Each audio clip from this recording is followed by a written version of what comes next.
ഇടതുപക്ഷത്തിന്റെ പ്രാധാന്യം വ്യക്തമാക്കുന്നതാണ് അയോധ്യ ക്ഷേത്രത്തിലെ കോൺഗ്രസ് നിലപാടെന്ന് സിപിഎം സംസ്ഥാന സെക്രട്ടറി എം വി ഗോവിന്ദൻ. ഉദ്ഘാടനത്തിൽ പങ്കെടുക്കാൻ സാധ്യതയുണ്ട് എന്നതായിരുന്നു കോൺഗ്രസിന്റെ ആദ്യ നിലപാട്. പണി തീരാതെ ഉദ്ഘാടനം നടത്തുന്നത് രാഷ്ട്രീയമാണെന്നും അതിനു പിന്നിൽ വർഗീയതയുണ്ടെന്നും എം വി ഗോവിന്ദൻ പറഞ്ഞു. UP, കർണാടക, ഹിമാചൽ പ്രദേശ് തുടങ്ങിയിട്ടുള്ള പാർട്ടി കോൺഗ്രസ് നേതൃത്വം തന്നെ ഞങ്ങൾ ക്ഷണിച്ചാലും ക്ഷണിച്ചില്ലെങ്കിലും ഞങ്ങളെല്ലാം പോകും എന്ന നിലപാട് സ്വീകരിച്ചിട്ടുണ്ട്. വിശ്വാസികളുടെ വിശ്വാസത്തെ സംരക്ഷിക്കാൻ ഇടതുപക്ഷം പ്രതിജ്ഞാബദ്ധമാണെന്ന നിലപാട് വെച്ചുകൊണ്ട് തന്നെ രാഷ്ട്രീയ പദ്ധതിയുടെ ഭാഗമായി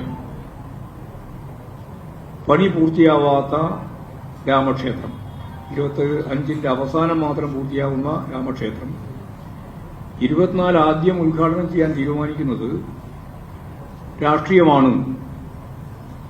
വിശ്വാസത്തെ രാഷ്ട്രീയമായിട്ട് കൂട്ടിക്കലർത്തുന്ന സമീപനമാണ്, വർഗീയ നിലപാടാണ് എന്ന് ഇടതുപക്ഷം ആദ്യം മുതലേ നിലപാട് സ്വീകരിച്ചിരുന്നു.